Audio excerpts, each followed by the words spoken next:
صباح الخير لكل مشاهدين الام تي في. قبل ما بلش فقرة كتاب اليوم بحب وجه كل التعازي لكل اكيد اهالي الضحايا بهالفاجعة، فاجعة اكيد اللي صارت من كم يوم. وبحب اقول انه نحن كمؤمنين بنفكر انه اكيد في حياة تانية من بعد هالحياة، يمكن تكون كمان افضل.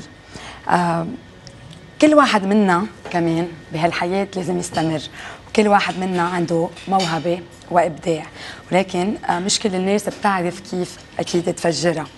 ونظرة الفن أكيد بتغير من إنسان للتاني، وأيام أكيد كمان الأفكار بتتناقض بين بعضها. فبيقول فرانسيس بيكون l'art c'est l'homme ajouté à la nature، ولكن جون كوكتو الكاتب الفرنسي الشهير بيقول l'art existe à la minute où l'artiste s'écarte de la nature.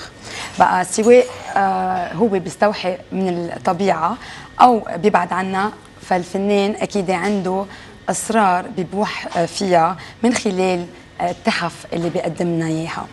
بقى اليوم عندي أكيد ضيفين مميزين اتحدوا سوا ليعملوا كتاب جميل جدا اسمه Creative Lives، وكأنه اليوم ثاقبت انه عم نحكي عن الحياة، لأنه دايما قبل الموت في حياة ومن بعد الموت في حياة.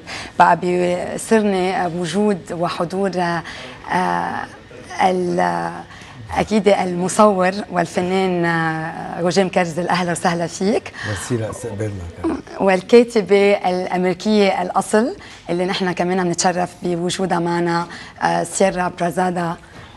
You are most welcome in our studios. Sarah, I will start by introducing you. حضرتها من مواليد أوهايو، الولايات المتحدة سنة 1980، وعندها شهادة بالتاريخ وكمان الصحافة والإعلام، كمان باللغة العربية اللي هلا عندها شغف لإلها، ومن هيك اليوم كمان موجودة بلبنان بالشرق الأوسط. وهي ابنة كاتب أمريكي شهير دان ميلمان، وكمان اشتغلت بعدة مجلات معروفة مثل ديلي هيرالد وكمان The Associated Press و The Chronicle of Higher Education، وكمان اشتغلت بعدها صحفية بمجلة عيشتي اللبنانية. وكمان هيدا أصدرت أول كتاب لها، ونحن كتير مبسوطين إنه أصدرته وحكيت عن لبنان والفنانين اللبنانيين، أكيد بالتعاون مع مسيو روجيه مكرزل اللي رح أعرف عنك على السريع لأنه شهرتك سبقتك. من مواليد 1962، وأكيد بلشت مهنة التصوير كتير بكير، وكنت اشتغلت مع الشركة الفرنسية للإعلام سيجما وبعدها رويتر، وصورت كتير من المشاهير اللبنانيين والعالميين، وكمان باغي ماتش وقتها على غلاف كمان عيدة ال40 حطت صورة من صورك. أكيد عندك معارض عملتهم بلبنان وبالعالم كله، ونلت على جوائز كتيرة، وأصدرت عدد من الكتب، وكنت أصلا كمان ضيفة مش من زمان وادي أديشا وتري بورتري وغرينفيلد وعدة كمان كتب غيره.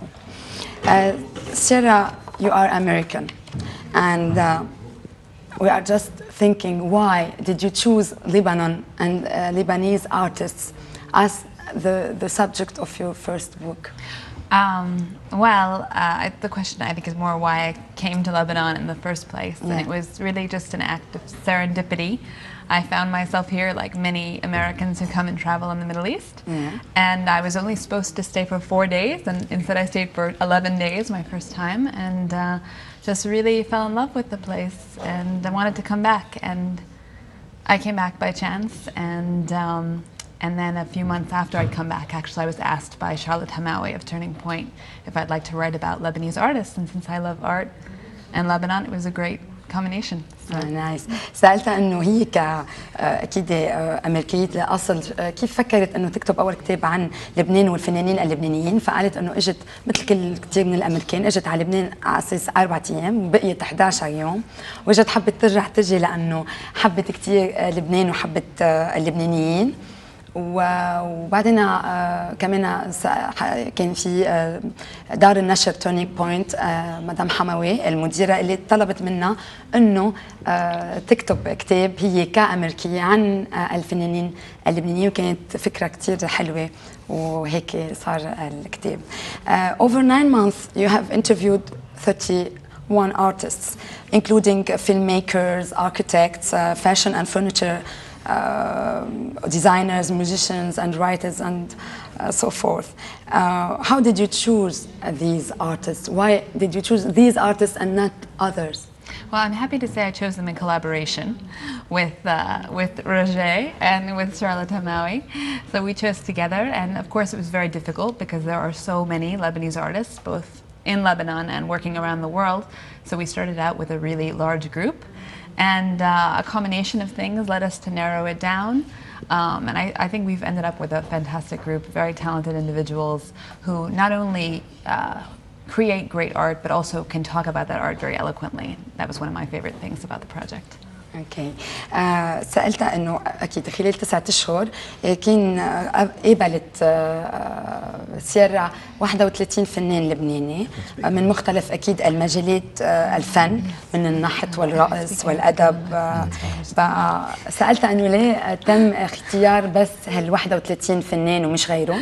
قالت لي انه لا، هي يعني اكيد مع مساعده روجيه مكرزل ومدام حموي قدرت تجمع اكثر من هالفنانين، ولكن رجعوا اخر شيء نقوا هالفنانين لانه اكثر قدروا اكثر يتواصلوا معهم ويقدروا كمان يعملوا مقابلات اكثر. وعم تقلي انه كثير حبت يعني حبت كثير هذا الشغل بالتعاون. Okay, also your book represents interviews you made with different, you didn't just chosen one art or 2 arts. There are, you have chosen many, a wide scope of arts. And you did like interviews with these artists. Exactly. And we feel like it's more, I don't know, it's just a question and you have to answer it. This was like more like a journalist work to interview them and then put them in a book? Or did you work out this book as a writer? That's a good question. I mean, I think I was working as both. I mean, I'm trained as a journalist and I'm also trained as a writer. And in this case, I knew this was something that was going to, it's not like an article in a newspaper. It's not going to sit there for 1 day and then disappear, or for 1 hour nowadays and then disappear. It was going to be on shelves. So I